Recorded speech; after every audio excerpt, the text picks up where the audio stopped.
E aí, campeões, vamos para mais uma aula, iniciando um semestre novo. Então, hoje a gente vai falar sobre trabalho termodinâmico, tá? O que é isso aí, ó? Então vamos tentar organizar um pouquinho aqui nosso pensamento nesse desenho.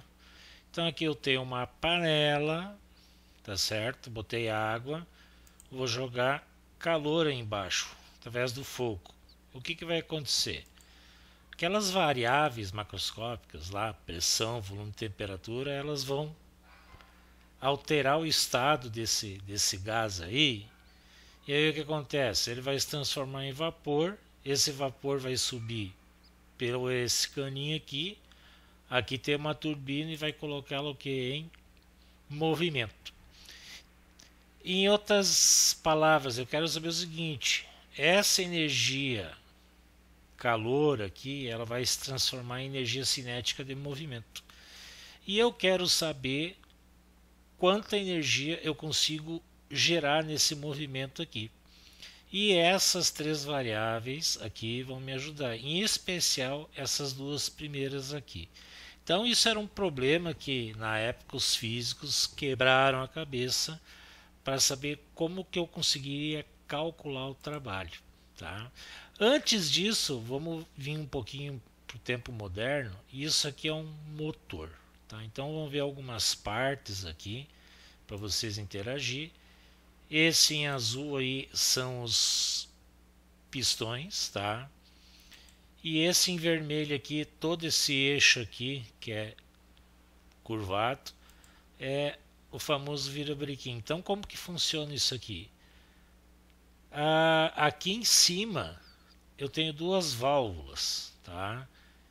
E nesse processo aqui dentro do pistão, tá?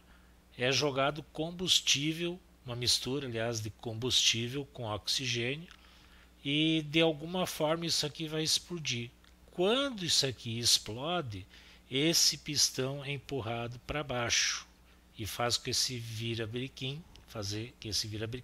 se movimente. Enquanto isso, esse pistão aqui da esquerda sobe. E aí vai ocorrer o mesmo processo, jogado combustível com oxigênio, explode e ele vai descer, fazendo que esse virabrequim continue se movimentando sempre, tá? Então vai ter motor de dois pistão, que é chamado de cilindro, 3, agora novidade, 4, de 6, de 8, de 12 e assim por diante. Isso que a gente vai voltar a falar um pouquinho mais lá na frente, tá? Então isso aqui que é o processo que funciona o motor. Então ocorre a explosão, tá?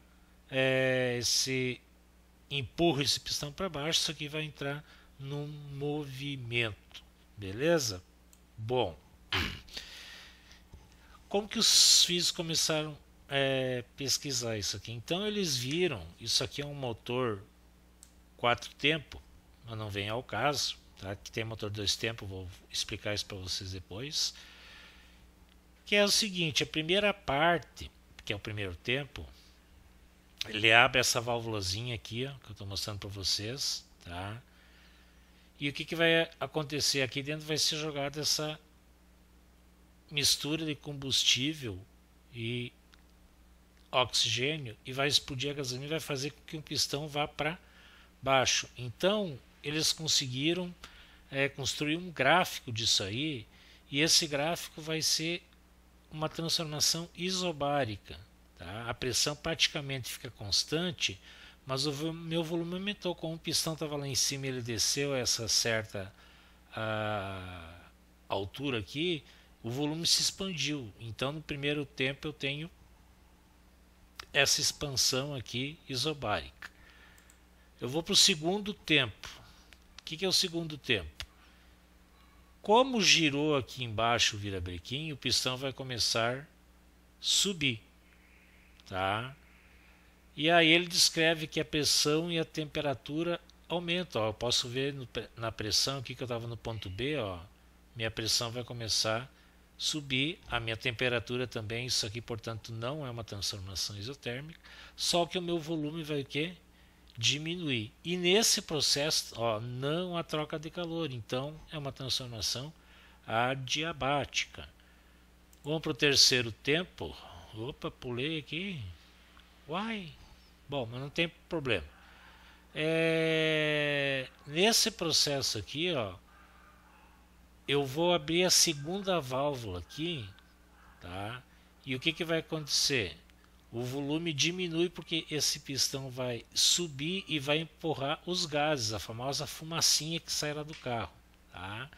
E eu tenho dois processos aqui durante a subida. O primeiro processo, que é muito rápido, é uma transformação isométrica ou isocórica ou isovolumétrica, que o meu pistão ele fica parado aqui embaixo uma fração de tempo muito pequena, e depois eu tenho a transformação BA, que é uma transformação isobárica de novo. A pressão fica constante, mas o meu volume diminui porque o pistão vai subir. E aqui o terceiro tempo eu deixei para mostrar por último, deveria ser antes, que é essa transformação aqui, ó, CD, que é uma transformação isométrica de novo, ó, mas aumenta a minha pressão, aumenta a minha temperatura.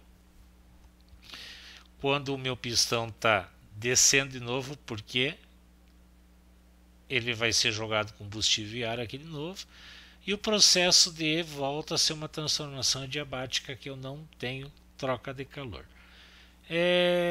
Eu vou mostrar para vocês com mais detalhe o funcionamento desses motores, tá? Mas o que eu quis pegar o gancho aqui é justamente esses gráficos aqui que eu consigo construir no funcionamento desse meu motor. Praticamente todos os motores a combustão, tá? Eles vão ter esse gráfico da pressão e do volume, que a gente já viu que tem todas aquelas 4 transformações: isobárica, isométrica, tá? A diabática e isotérmica. E a gente vai ver qual é o significado desses gráficos, porque eles são tão importantes. Aqui está o ciclo completo, então, tá? Completo, aliás, perdão, do motor 4 tempos, tá? E a priori é só para mostrar para vocês aqui que esse gráfico vai ser muito importante para nós conseguirmos calcular a energia que ele gasta, o que ele produz, que ele transforma, a energia química, tá, do combustível, em energia de movimento e energia cinética. Bom, os físicos por muito tempo tentaram achar uma relação matemática que conseguisse calcular o trabalho que é realizado durante esse ciclo, né? E até então eles tinham essas grandezas aqui, essas variáveis macroscópicas, que eles conheciam, e eles conseguiram montar uma equaçãozinha para calcular o trabalho, que a gente representa pelo W, né? Que é multiplicar a pressão vezes a variação do volume. Legal? Então isso aqui, ó, vai me dar a quantidade de trabalho que eu consigo realizar durante esse movimento dos motores. Então vamos lá para um exemplo. Em um processo, a pressão é constante de 3 vezes 10 na 5 newtons por metro quadrado, e um gás aumenta seu volume de 8 vezes 10 na 6 metros cúbicos para 10 vezes 10 na menos 6 metros cúbicos. Então calcule o trabalho realizado. Então, ó, como que eu soluciono o problema desse aí?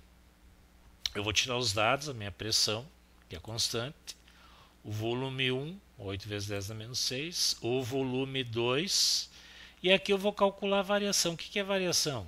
É a final menos a inicial. Então eu vou diminuir 10 vezes 10 na menos 6 menos 8. Então, ó, esse 10 na menos 6, tu esquece para diminuir, ó, só diminui o que está na frente, o 10 menos o 8. Isso vai retornar quanto? 2 vezes 10 na menos 6.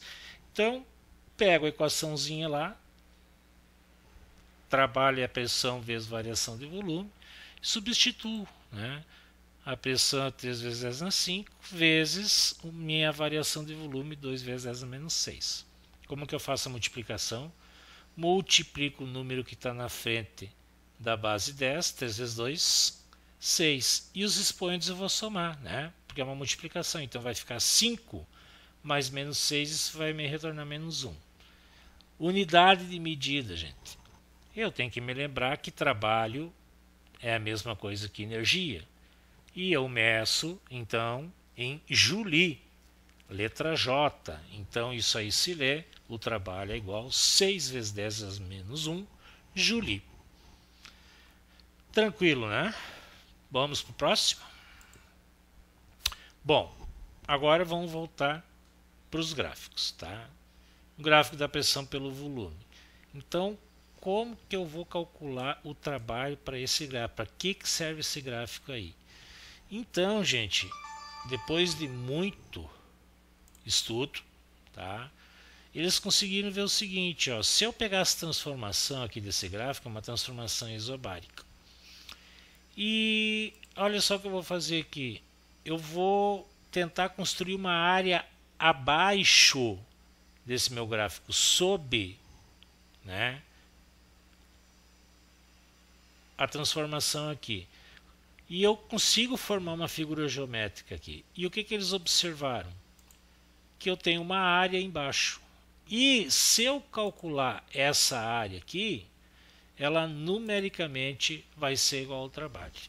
Então, toda vez que eu tiver um gráfico da pressão pelo volume, se eu conseguir calcular a área, isso numericamente vai ser igual ao meu trabalho. Vamos lá ver como que funciona isso aí. Um gás sofre uma transformação que é dada pelo gráfico ao lado, na verdade é baixo, né? Ele quer saber qual é o trabalho realizado. Legal? Então vamos lá. Vou pegar meu gráfico aqui. E aí eu tenho que ver o seguinte aqui, ó, qual é a figura geométrica que está sendo formada abaixo da minha transformação aqui, ó. Vocês conseguem ver? Ó, isso aí é um trapézio, né? Não é um retângulo, não é um quadrado, não é um círculo, é um trapézio. E já vou dizer para vocês, é o que mais aparece em transformações, em questões, tá? Bom, como que eu calculo a área de um trapézio? Então vamos para as características de um trapézio. Eu tenho esse lado maior, que eu vou chamar de B, minha base maior. Do outro lado paralelo aqui, ó, eu tenho o meu Bzinho, que é a minha base menor. E aqui embaixo eu tenho a minha altura. Então vai dizer, mas minha altura não é vertical? É que essa figura eu posso dar um giro nela de 90 graus e ela acaba ficando essa medida aqui como altura. E como que eu calculo essa área aí? Bzão mais Bzinho vezes a altura dividido por 2. Legal? Vamos ver a aplicação disso aí? Vamos pegar aqui então e fechar aqui a minha figura geométrica. Então fechei aqui, ó. Isso aqui vai ser minha base menor, meu Bzinho. Mede quanto? Ó? Eu só pego aqui e vou lá, ó, no gráfico aqui, ó, e vejo 3 vezes 10 na 5. Agora vou fechar do outro lado aqui, meu trapézio. Isso aqui é a minha base maior, vale 6 vezes 10 na 5. Tu vai me perguntar assim, como eu sei que é base maior e a base menor aqui e a base não é aqui embaixo, professor? Porque as bases de um trapézio, elas são retas paralelas, tá? Se eu pegar essa medida aqui e essa medida aqui, elas não são retas paralelas, tá? O que define minhas bases são justamente retas paralelas. E a outra medida que falta eu pegar aqui é essa distância aqui, que é a minha altura do 4 ao 8, tá? Que mede quanto? 4. Basta eu diminuir 8 menos 4 que eu vou chegar a 4. Agora, com esses dados aí, eu posso calcular a área.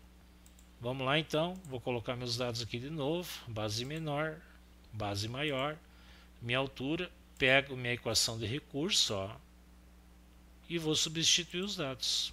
Então, Bzão, aqui ficou trocado, tá? Mas não tem problema, porque é uma soma, né? Eu botei Bzinho antes, 3 vezes 10 na 5, mais 6 vezes 10 na 5, vezes minha altura aqui é 4, dividido por 2. Vai de novo frisar aqui para vocês, ó. Na equação está Bzão mais Bzinho, mas não tem problema ser Bzinho mais Bzão, porque é uma soma. Então, eu vou resolver isso aqui dentro dos parênteses. Como é 10 na 5, 10 na 5 não mexe. Soma normal, o 3 mais 6. Vou chegar a 9 vezes 10 na 5, vezes o 4 dividido por 2. Aqui, geralmente, eu vou conseguir simplificar a minha altura com esse 2 aqui, de baixo, ó. Simplifiquei, chego a um valor de 2. Virou uma multiplicação, multiplico 9 vezes 2, chego a 18 vezes 10 na 5. O que está faltando nós ver aqui, gente? Esse tipo de resposta, tá? Ela não está errada. O problema é que eles querem notação científica. Notação científica, o que acontece? Esse número tem que estar entre 1 e 10. Então eu vou passar minha vírgula que está na frente do 8 para a frente do 1. Tá? E quando eu passo a vírgula para a esquerda, eu somo uma unidade no expoente. Então minha área, na verdade, vai ser escrita como 1,8 vezes 10 na 6. Portanto, o meu trabalho vai ser 1,8 vezes 10 na 6 joule. Ok? Bom, vamos para outro exemplo. O sistema passa do estado 1 para o estado 2. Tá? Veja a figura. Eu quero saber o trabalho disso aí. Ok? Essa figura geométrica é mais fácil, né? Então, que figura geométrica é essa aí, ó? É um retângulo. Então, ó, eu preciso saber da medida desse lado aqui, que eu vou chamar de altura, tá? E preciso saber dessa medida aqui embaixo, que eu vou chamar de base. Então, o que eu tenho que ter cuidado aqui, ó, que esse númerozinho que aparece aqui, eu não posso me esquecer que eu tenho que multiplicar por 10 na 5, que está lá no gráfico. Ó, por isso que fica 8 vezes 10 na 5. A mesma coisa ocorre aqui embaixo. Qual é a medida do 2 até o 3? É 3. Mas eu tenho que multiplicar por esse valor que está no gráfico. Tendo isso aí, como que eu calculo a área no retângulo? É só multiplicar a base vezes a altura. Então, 3 vezes 10 na menos 3, vezes 8 vezes 10 na 5. Multiplicação, 3 vezes 8, 24. Vou somar os expoentes, menos 3 mais 5 vai ficar quanto? 2. Então, retorna 24 vezes 10 ao quadrado. Ok? Terminou? Não. Porque eu tenho que mudar a vírgula de lugar aqui de novo. Ó, tá? Então, já vou dizer assim para vocês, se isso é chato, vocês têm que dominar isso aqui, porque todas as questões, tá? Praticamente 99% você tem que fazer essa transformação aí. Então, vou passar minha vírgula para a esquerda de uma casa, tá? E vou aumentar o expoente lá em cima. Isso vai retornar, então, 2,4 vezes 10 na terceira. Portanto, como eu sei que a área é igual ao trabalho, meu trabalho vai ser 2,4 vezes 10 na terceira joule. Ok? Vamos para o próximo exemplo. Uma dada massa de gás perfeito sofre uma transformação termodinâmica passando do estado A para o estado B. Como representa o diagrama P versus V. Determina o trabalho realizado por gás. Então aqui vocês já viram que é um trapézio, tá? Vou fechar aqui meu lado. Quanto que é meu Bzinho? É o 4, ó. Vezes 10 na 4. O meu Bzão é lá do outro lado, ó. Pego aqui 8 vezes 10 na 4. E a minha altura aqui, gente, vai ser a diferença, ó.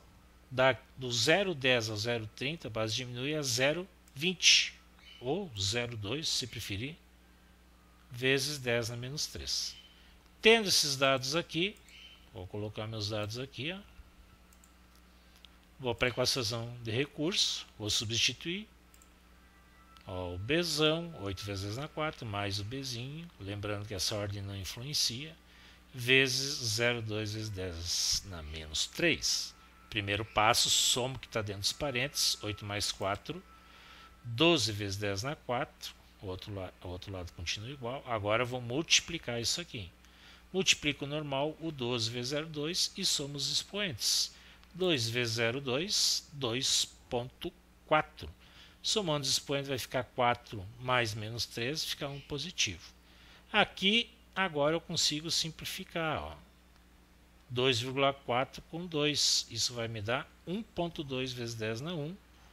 E aqui é o seguinte, gente, vai entrar um detalhe. Qual é o detalhe? Eu vou pegar e botar os dois gráficos aqui.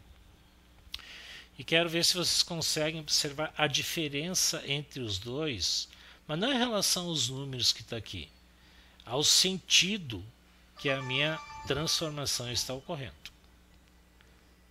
Conseguem perceber? Então, para quem não viu, ó, na verdade aqui, ó, o meu gás está expandindo. Ó. Eu estou aumentando o volume. Ele saiu de 1 para 2. Ó, o sentido da seta lá está me dizendo. E aqui o meu gás está sendo que comprimido. Ó. Tem diferença nisso aqui? Tem. Então é o seguinte. Quando a minha variação de volume for positiva, ou seja, o gás está se expandindo, o meu trabalho vai ser positivo. Porém, quando o meu gás estiver sendo comprimido, o meu volume está diminuindo, eu vou ter uma variação de volume negativo. E isso quer dizer que o meu trabalho vai ser negativo. Então, quando eu volto para a minha resolução aqui, o que acontece? Eu achei a área, não existe área negativa, mas eu tenho que corrigir olhando para o gráfico. Então, o meu trabalho de ver se 1,2 vezes 10 na 1 Joule, eu não posso me esquecer de acrescentar o sinal negativo. Isso é muito importante.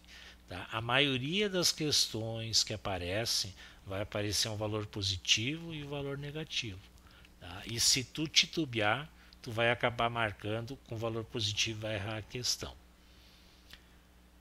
Beleza, meus amigos? Então a aula de hoje era isso. Vou deixar uns exercícios para vocês fazerem lá no formulário. Tá?